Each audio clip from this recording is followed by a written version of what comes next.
Welcome to the podcast, Tamzin Outhwaite. We're really excited to have you on. My sister-in-law, Claire Meir, she'll be delighted that I've mentioned her. She actually recommended you, and she was telling me all about your amazing venture, We Free Women.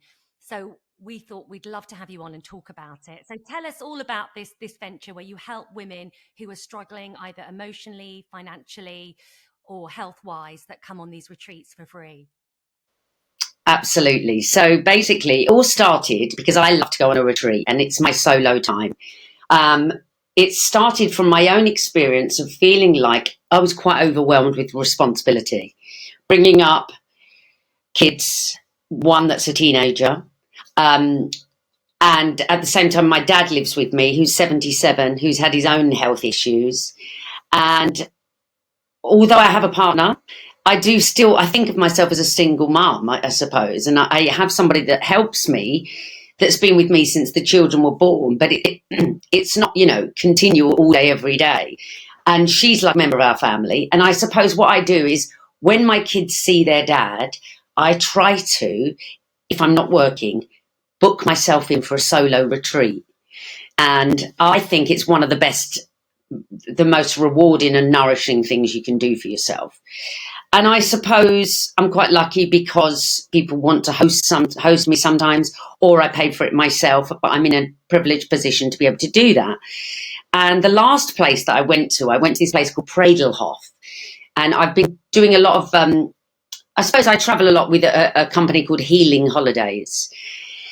It felt like when I became overwhelmed that a lot of it was menopause based, because it's like everything you've been juggling before is exactly the same, but now you throw the menopause into it, and you don't even know your own name and why you walked into the room, and suddenly I woke up at the age of 50 and I couldn't see anymore. And so I suppose it's an awful lot of stuff that it's mainly because we as women generally have children later in life, so you're going through the menopause at the same time as your kids are hitting puberty, and that's a lot of hormonal activity under one roof. So I think basically what happened was I decided that while I was away at Pradelhof, I wanted to have this thing called trauma healing. And it was with a shaman. And I did lots of different things there. But this particular trauma healing, it was very, very monumental as a massive turning point, I think, in my life. Because this guy held his hand over my womb, and my womb has seen a lot of action, I suppose. I've lost babies. I don't mean it sexually. I mean, I've lost babies. I've had to have a termination. Things have happened in my womb that felt unresolved, I suppose.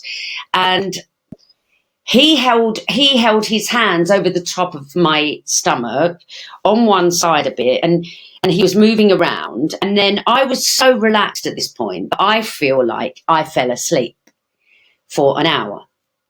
And I woke up at the end and I apologized. And I said, I'm so sorry that I fell asleep because I was just so tired and relaxed. And he said, you didn't fall asleep. He said, for 45 minutes, you were shaking and crying.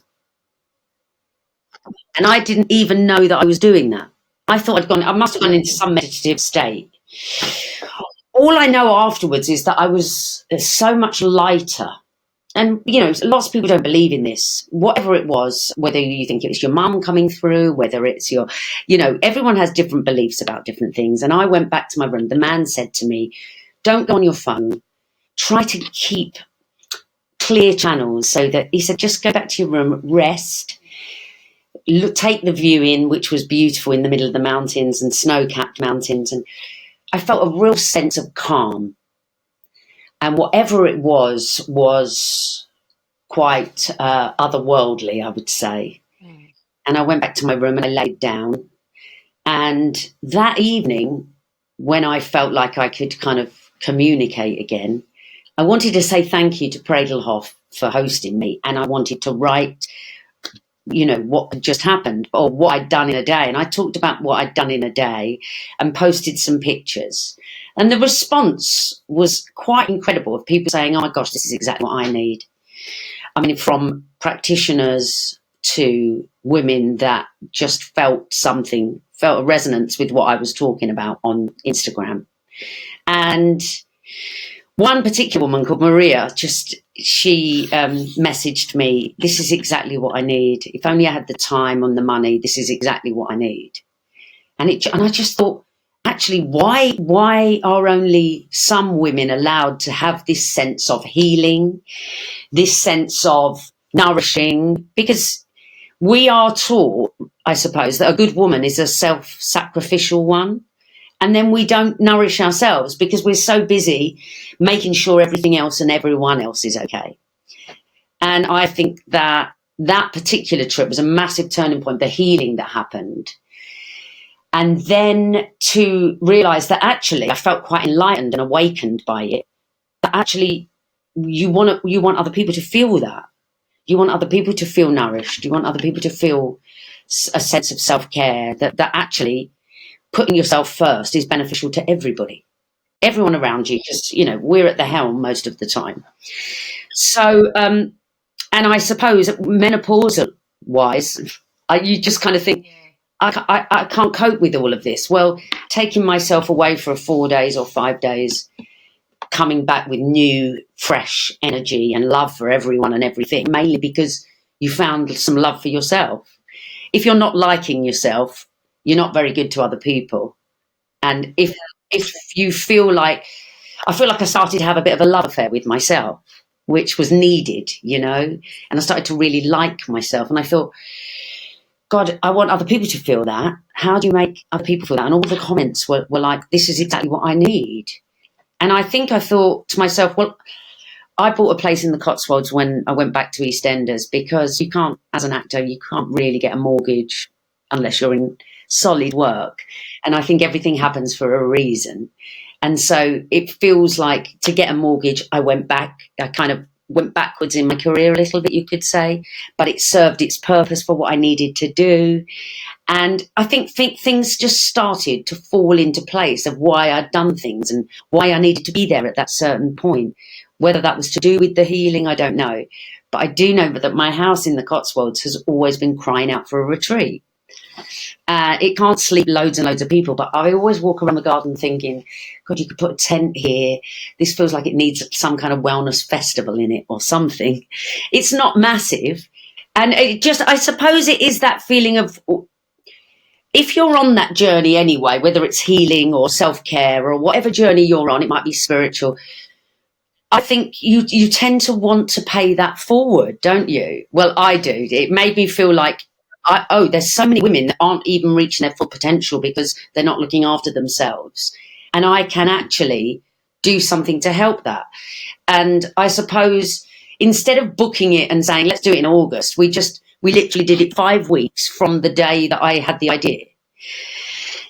And I just thought, well, who am I going to get to help me? Because obviously, and I had this little black book literally in the room at Pradelhof. I had 2 more nights, and my self-care journey kind of went out the window. And I just started going, oh my God, I can bring them in and put them together with them. And this is going to work if we get Lover Bell tents. Then I know the people that have got the bell tents, and then we can. And I became like, I started organising what felt like a festival, but It was so nourishing and so rewarding, like more than anything I think I've ever done. And I basically found this team. I cannot tell you how amazing this is. 5 women that I've brought on board. And this team of women who I had to really kind of trust from the off. 2 of them are friends of mine that I trust anyway. But the other 3 I found online from Instagram posts. And this particular woman, Rachel, she just sent me a proposal, like a format. I'm so not technical. I don't know how to use comms. I don't know how to do any of it. So what she brought and what Genevieve and Becky brought was like, oh my God, this is like, we can actually really help a load of women. Our next thing, we've got more retreats happening now, but our next thing is that other people are offering us their homes or their retreats or, just a hotel, which is wonderful. So people are offering us their accommodation. We are oversubscribed with practitioners that want to help again, the ones that we already had. Everyone was a volunteer. No one got paid a penny for anything. And and like people were donating food. So I bought the majority of the food, but like Lisa Faulkner cooked and Ocado gave her food. And then Piper's Farms up the road from in the Cotswolds, they gave us chickens.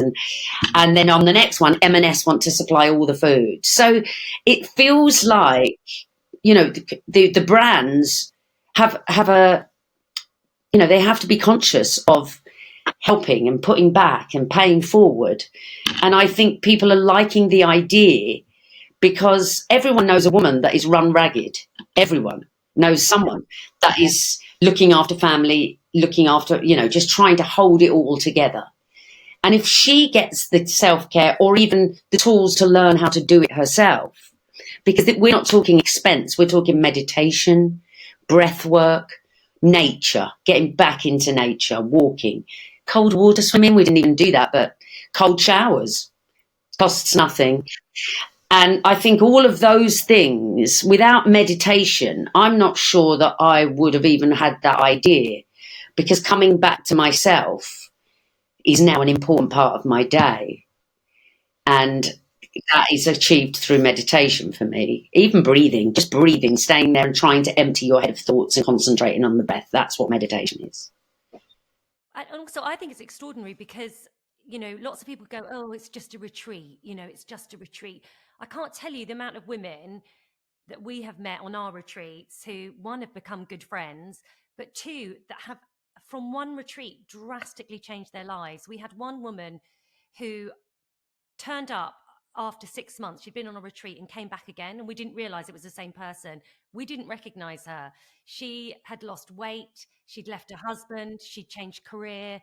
This was after like 2 nights, you know. And it was just having the space, the digital detox, the environment, the connection with others, all of that. And the other women on the retreat thought she was a plant. They went, what is this? This is weird.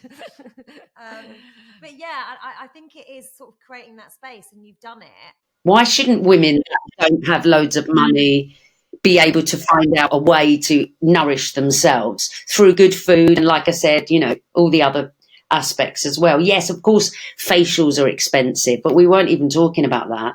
Talking about like how you take the time for your own head, heart, soul, mind, and it ends up showing on the outside.